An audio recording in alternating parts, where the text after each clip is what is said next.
안녕하세요. 오늘도 말씀 묵상 정주행 시리즈에 오신 분들을 주님의 이름으로 환영합니다. 오늘은 마태복음 21장 우리가 같이 묵상할 차례인데요. 우리 21장을 들어가면서 한번 21장 전체를 읽어보도록 하겠습니다. 마태복음 21장 1절부터입니다. 제21장. 그들이 예루살렘에 가까이 가서 감람산 벳박에 이르렀을 때 예수께서 두 제자를 보내시며 너희는 맞은편 마을로 가라. 그리하면 곧 매인 나귀와 나귀 새끼가 함께 있는 것을 보리니 풀어 내게로 끌고 오라. 만일 누가 무슨 말을 하거든 주가 쓰시겠다 하라. 그리하면 즉시 보내리라. 이는 선지자를 통하여 하신 말씀을 이루려 하심이라. 시온 딸에게 이르기를 내 왕이 내게 임하나니 그는 겸손하여 나귀 곧 멍에 매는 짐승의 새끼를 닫도다 하라. 제자들이 가서 예수께서 명하신 대로 하여 나귀와 나귀 새끼를 끌고 와서 자기들의 겉옷을 그 위에 얹음에 예수께서 그 위에 타시니 무리의 대다수는 그들의 겉옷을 길에 펴고 다른 이들은 나뭇가지를 베어 길에 펴고 앞에서 가고 뒤에서 따르는 무리가 소리 높여 이르되 호산나 다윗의 자손이여 찬송하리로다. 주의 이름으로 오시는 이여 가장 높은 곳에서 호산나. 예수께서 예루살렘에 들어가시니 온 성이 소동하여 이는 누구냐? 갈릴리 나사렛에서 나온 선지자 예수라. 예수께서 성전에 들어가사 성전 안에서 매매하는 모든 사람들을 내쫓으시며 돈 바꾸는 사람들의 상과 비둘기 파는 사람들의 의자를 둘러엎으시고 그들에게 이르시되 기록된 바 내 집은 기도하는 집이라 일컬음을 받으리라 하였거늘 너희는 강도의 소굴을 만드는도다. 맹인과 저는 자들이 성전에서 예수께 나오매 고쳐주시니 대제사장들과 서기관들이 예수께서 하시는 이상한 일과 또 성전에서 소리질러 호산나 다윗의 자손이여 하는 어린이들 보고 노하여 예수께 말하되 그들이 하는 말을 듣느냐? 그렇다. 어린아기와 젖먹이들의 입에서 나오는 찬미를 온전하게 하셨나이다 함을 너희가 읽어본 일이 없느냐? 그들을 떠나 성 밖으로 베다니에 가서 거기서 유하시니라. 이른 아침에 성으로 들어오실 때 시장하신지라. 길가에서 한 무화과 나무를 보시고 그리로 가사 잎사귀밖에 아무것도 찾지 못하시고 나무에게 이르시되 이제부터 영원토록 네가 열매를 맺지 못하리라. 무화과 나무가 곧 마른지라. 제자들이 보고 이상히 여겨 무화과 나무가 어찌하여 곧 말랐나이까? 내가 진실로 너희에게 이르노니 만일 너희가 믿음이 있고 의심하지 아니하면 이 무화과 나무에게 된 이런 일만 할 뿐 아니라 이 산더러 들려 바다에 던져지라 하여도 될 것이요 너희가 기도할 때 무엇이든지 믿고 구하는 것은 다 받으리라. 예수께서 성전에 들어가 가르치실세 대제사장들과 백성의 장로들이 나와 네가 무슨 권위로 이런 일을 하느냐? 또 누가 이 권위를 주었느냐? 나도 한 말을 너희에게 물으리니 너희가 대답하면 나도 무슨 권위로 이런 일을 하는지 이르리라. 요한의 세례가 어디로부터 왔느냐? 하늘로부터냐 사람으로부터냐? 그들이 서로 의논하여 이르되 만일 하늘로부터라 하면 어찌하여 그를 믿지 아니하였느냐 할 것이요. 만일 사람으로부터라 하면 모든 사람이 요한을 선지자로 여기니 백성이 무섭다. 우리가 알지 못하노라. 나도 무슨 권위로 이런 일을 하는지 너희에게 이르지 아니하리라. 그러나 너희 생각에는 어떠하냐? 어떤 사람에게 두 아들이 있는데 맏아들에게 가서 이르되 예 오늘 포도원에 가서 일하라 하니 대답하여 이르되 아버지 가겠나이다 하더니 가지 아니하고 둘째 아들에게 가서 또 그와 같이 말하니 대답하여 이르되 실소이다 하였다가 그 후에 뉘우치고 갔으니 그 둘 중에 누가 아버지의 뜻대로 하였느냐? 둘째 아들이니이다. 내가 진실로 너희에게 이르노니 세리들과 창녀들이 너희보다 먼저 하나님의 나라에 들어가리라. 요한이 의의 도로 너희에게 왔거늘 너희는 그를 믿지 아니하였으되 세리와 창녀는 믿었으며 너희는 이것을 보고도 끝내 뉘우쳐 믿지 아니하였도다. 다른 한 비유를 들으라. 한 집 주인이 포도원을 만들어 산 울타리로 두르고 거기에 집 짜는 틀을 만들고 망대를 짓고 농부들에게 세로 주고 타국에 갔더니 열매 거둘 때가 가까움에 그 열매를 받으려고 자기 종들을 농부들에게 보내니 농부들이 종들을 잡아 하나는 심히 때리고 하나는 죽이고 하나는 돌로 쳤거늘 다시 다른 종들을 처음보다 많이 보내니 그들에게도 그렇게 하였는지라. 후에 자기 아들을 보내며 이르되 그들이 내 아들은 존대하리라 하였더니 농부들이 그 아들을 보고 서로 말하되 이는 상속자니 자 죽이고 그의 유산을 차지하자 하고 이에 잡아 포도원 밖에 내쫓아 죽였느니라. 그러면 포도원 주인이 올 때 그 농부들을 어떻게 하겠느냐? 그 악한 자들을 진멸하고 포도원은 제때 열매를 바칠 만한 다른 농부들에게 새로 줄지니이다. 너희가 성경에 건축자들이 버린 돌이 모퉁이의 머릿돌이 되었나니 이것은 주로 말미암아 된 것이요 우리 눈에 기이하도다 함을 읽어본 일이 없느냐? 그러므로 내가 너희에게 이르노니 하나님의 나라를 너희는 빼앗기고 그 나라의 열매 맺는 백성이 받으리라. 이 돌 위에 떨어지는 자는 깨지겠고 이 돌이 사람 위에 떨어지면 그를 가루로 만들어 흩으리라.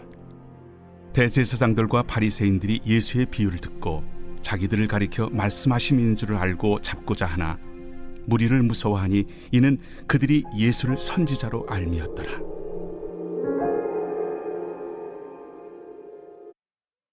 네, 마태복음 21장 우리가 함께 읽어봤습니다. 그래서 어제 20장에 이어서 오늘은 21장을 우리가 이제 묵상을 하게 될 텐데요. 오늘 묵상은 이제 우리가 전반부로 해서 1절부터 이제 22절까지 한번 묵상을 좀 두 파트로 나눠서 좀 해보려고 합니다. 마태복음 21장부터는 이제 예수님께서 예루살렘에 입성하시고 이제 첫 번째 사역이 등장을 하게 되죠. 그래서 1절부터 11절까지는 예루살렘에 입성하신 예수님의 모습이 나옵니다. 근데 여기서 이제 한 두 가지 정도가 우리 눈에 띄는 것 같아요. 5절에 보면은 나귀 새끼를 타고 입성하셨다라는 점, 그리고 9절에 보면은 온 무리가 호산나를 외치면서 예수님의 입성을 환영했다라는 거. 그래서 이 말씀은 예수님이 어떤 분인지 다시 한번 이 마태복음을 보는 독자들에게 확실하게 이야기하고 있는 겁니다. 예수님은 어떤 분이냐면 구약의 말씀을 성취하는 분이다. 나귀 새끼를 탄 것도 구약의 예언을 성취하시는 거였거든요. 그리고 이제 우리 죄의 문제를 해결해 주시기 위하여 예루살렘으로 들어가시는 분이다. 오늘날 우리에게도 예수님은요, 성경의 모든 말씀을 성취하시는 분이시면서 동시에 우리의 죄의 문제를 해결해 주시기 위하여 이 세상에 그리고 우리 마음에 들어오시는 분임을 우리는 날마다 생각을 해야 됩니다. 예수님은 정말로 이때 이 무리들이 외친 것처럼 호산나 찬양받으실 유일한 분인 거예요. 우리가 날마다 점검해야 할 것은 내가 이 예수님과 어떤 관계를 맺고 있는지 그거를 우리는 점검해야 됩니다. 세상의 문제와 염려와 정치와 문화와 경제와 가정과 여러 가지 진로 문제, 그것들을 생각하기 이전에 우리는 예수님에 대한 이야기를 더 많이 하고 더 많이 생각하고 더 많이 관계해야 됩니다. 그것이 가장 올바르고 건전한 신앙이고 우리가 회복해야 될 모습이라는 거죠. 근데 하지만 종종 신앙을 가진 사람들 중에서도요, 어떤 사람들은 예수님보다 예수님이 이루시는 사역과 예언적 성취에 더 관심이 많이 있는 것처럼 보이는 분들이 있습니다. 이게 무슨 말이냐면요, 예를 들어서 뭐 종말이라든지 그리고 또 세상의 흐름이 어찌해야 된다 저찌해야 된다라고 자주 말을 한다라는 거예요. 사실 그런 종류의 이야기들은요, 예수님도요 이 종말에 관해서도 그러셨죠. 아버지 외에는 아는 자가 없다라고. 그러니까 너희에게 관심사로 둘 것이 아니다라고 이야기를 했습니다. 물론 세상의 흐름들 우리가 분별해야 됩니다. 근데 하지만 거기에 너무 매몰되어 있으면요, 그런 이야기들은 사실 우리가 정답을 알 수도 없을 뿐더러 그렇기 때문에 사실 진지하지도 않은 이야기가 됩니다. 별로 의미가 없는 이야기가 돼요. 왜냐하면 정답을 우리는 모르거든요. 물론 가끔 분위기를 환기시키는데 필요할 수는 있겠죠. 아, 이번 주에는 이런 일이 있었어. 저번 주엔 저런 일이 있었어. 하지만 사실 더 중요하고 더 진지하게 자주 이야기되어져야 할 것은 무엇입니까? 나 자신과 예수 그리스도와의 관계. 그게 더 중요한 거죠. 이 세상은요, 어떤 면에서 정말 우리가 살기 팍팍한 그런 시대, 그리고 그런 세상인 것 같습니다. 그렇게까지도 얘기하죠. 정말 제정신으로 살기 힘들 정도다. 특히 우리가 살고 있는 대한민국이라는 나라는 정말 지독한 물질주의에 사로잡혀 있기 때문에 더 쉽지 않습니다. 재밌는 통계가 있는데요. 선진국에 속하는 나라들마다 가지고 있는 이 중산층의 기준이 있다고 합니다. 근데 그 중산층의 기준을 제가 뭐 다 말씀드릴 수는 없지만 유일하게 대한민국만 중산층을 이야기할 때 가진 재산과 물질의 유무로 판단한다라는 것이었어요. 다른 나라들은 뭘 가지고 판단을 할까요? 뭐 되게 웃겨요. 뭐냐면 뭐 예를 들어서 영국 같은 경우는 페어플레이 정신이 있느냐. 그리고 또 예를 들어서 뭐 프랑스 같은 경우는, 미국 같은 경우는 자기가 즐겁게 즐기는 스포츠가 하나씩 있느냐. 그리고 또 자기가 읽고 있는 책, 그리고 또 어떤 잡지나 비평지 이런 것들을 주기적으로 받아보는 것들이 있느냐. 이런 가치에 관한 것들을 중산층이냐 아니냐로 판가름하는 그런 기준으로 삼는데, 유일하게 대한민국만 빚 없이 30평대 이상의 아파트를 가져야 된다. 그리고 또 자동차를 소유해야 된다. 이런 것들로 중산층이냐 아니냐를 판단한다라는 재밌는 통계가 있었습니다. 뭐 물론 그것뿐만이겠습니까? 다른 나라도 다 마찬가지겠죠. 그러니까 이 세상에서 제정신으로 살아가려면 우리는 유일하게 정상이신 예수 그리스도와 교제해야 됩니다. 예수 그리스도의 보혈의 능력이 아니면 우리는 제정신으로 살기 힘들다라는 거예요. 그래서 우리 안에 오늘도요, 가장 먼저 점검되어야 할 것은 바로 호산나 찬양 받으실 그 예수님, 예루살렘으로 우리의 죄를 용서하시기 위하여 오신 그 예수님의 입성, 그 예수님과 내가 무슨 관계가 있는지 그거를 이 아침에 가장 먼저 점검했으면 좋겠습니다. 그리고 나서 이제 12절부터 17절까지는 성전 청결 사건이 나오고 18절부터 22절까지는 무화과 나무가 마른 이야기가 나오는데, 이 두 사건은요 같이 붙어있는 사건으로 보시면 됩니다. 그래서 이 성전 청결 사건에 대해서 좀 더 자세히 알기 원하는 분들은 제 채널에 고난주간 묵상을 참고하시면 좋을 것 같습니다. 오늘 마태복음 성전 청결 사건에서도요, 여전히 강조되고 있는 것은 내 집은 기도하는 집이다. 그런데 그 집을 너희가 강도의 소굴로 만들었다라는 거예요. 강도가 뭡니까? 불법으로 침입해서 자기가 원하는 대로 재물을 강탈하는 사람들을 우리가 강도라고 하지 않습니까? 예수님이 보시기에 지금 성전은요, 이런 강도의 소굴이 됐습니다. 다들 기도하고 하나님을 만나는 일에는 관심이 없고 자기들이 원하고 좋아하는 것을 얻어내는 일에만 관심이 있었다라는 거죠. 그래서 18절부터 22절에 무화과 나무 비유에서 이렇게 말씀하시죠. 무화과 나무를 마르게 하시면서 이 무화과 나무가 영원토록 열매를 맺지 못할 것이다. 잎사귀만 무성하다 라고 말씀을 하십니다.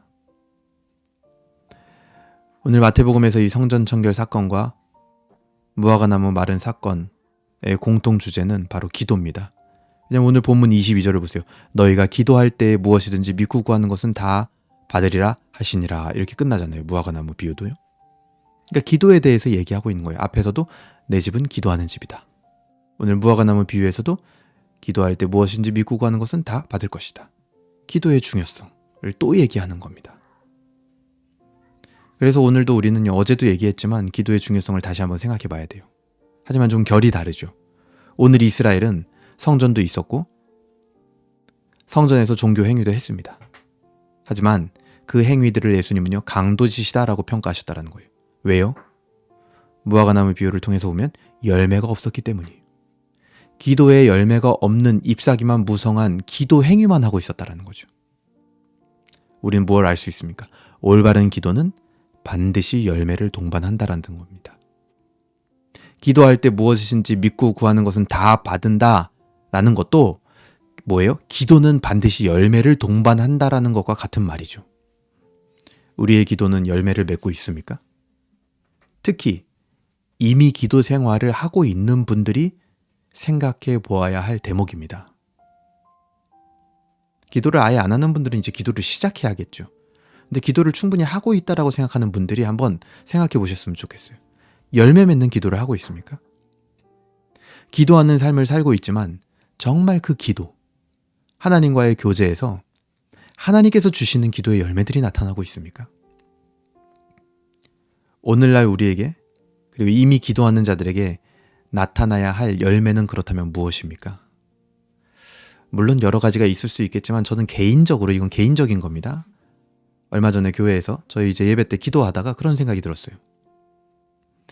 여전히 이 땅에 많은 지역 교회들이 있지만 그 많은 지역 교회들의 기도의 제목이 교회가 잘됨에서 만족하는 교회들이 얼마나 많은가.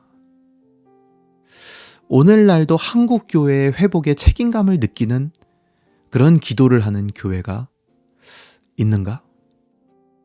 어떤 면에서는 그것이 이제는 가능하지 않다라고 믿는 시대가 되어버린 것 같아요. 옛날에는 그런 구호가 참 많았거든요. 한국 교회의 회복. 근데 이제는 그게 뭐 그렇게 기도한다고 그게 되겠어? 그러니까 스스로도 느끼고 있는 거죠. 교회가 너무 많이 몰락했다라는 걸. 그리고 뭔가 한국 교회가 다시 한번 회복되고 일어난다라는 것이 이제는 뭐 다 지나간 얘기 같이 느껴버리는 문화와 그런 감정들이 굉장히 많이 우리 안에 들어와 있다라는 겁니다. 사실로 그걸 믿지 않는다라는 거죠. 근데 하지만 역사는요, 교회의 부흥과 국가의 회복은 언제나 작은 기도로부터 시작되었다라는 걸 우리에게 분명하게 말해줍니다. 그런 교회의 회복이 결국 가정과 국가의 회복과 매우 긴밀하게 연결되어 있다는 사실을 우리는 또 알아야 돼요. 그것을 위해서라도 우리는 한국 교회의 회복을 위해서 기도해야 됩니다. 그게 우리가 구해야 될 기도의 열매라고 저는 생각을 합니다. 지금 우리 부서가 잘 되는 거, 그리고 어떻게 하면 더 효율적이고 더 부흥할 수 있을지에 대한 고민도 훌륭하지만 우리 작은 교회와 작은 부서가 한국 교회의 회복을 위해 기도하는 비전을 품을 수 있다면 그것만큼 멋진 일은 없을 겁니다. 이미 기도하고 있는 자들이 맺어야 할 소중한 열매 중 하나는 바로 예수님께서 이루어 가시는 하나님 나라가 이 땅에 임하도록 기도하는 것이다 라는 것입니다. 그 비전을 붙드는 것이어야 돼요. 오늘도 우리의 작은 소리와 연약한 기도를 들으시는 하나님께 부끄럽지만 한국교회의 회복을 위하여 믿음을 가지고 기도할 수 있으면 좋겠습니다.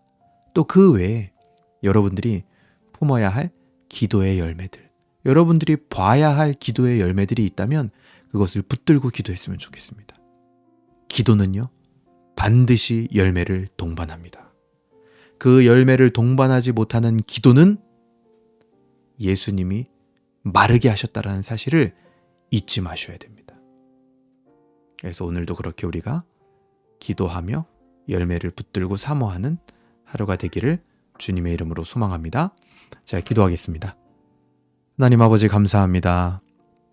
오늘 마태복음 21장 예수님께서 예루살렘에 입성하시는 것과 또 첫 사역을 통하여 우리 안에 깨달음을 얻게 하시니 주님 감사합니다.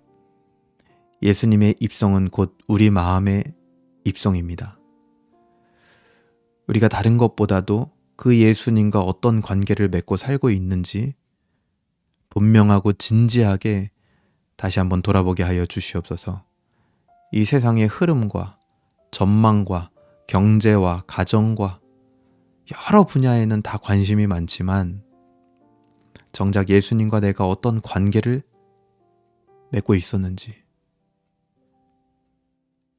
내 마음에 계신 예수님을 내가 얼마나 극진히 대접하고 있었는지 다시 한번 돌아보게 하여 주시옵소서.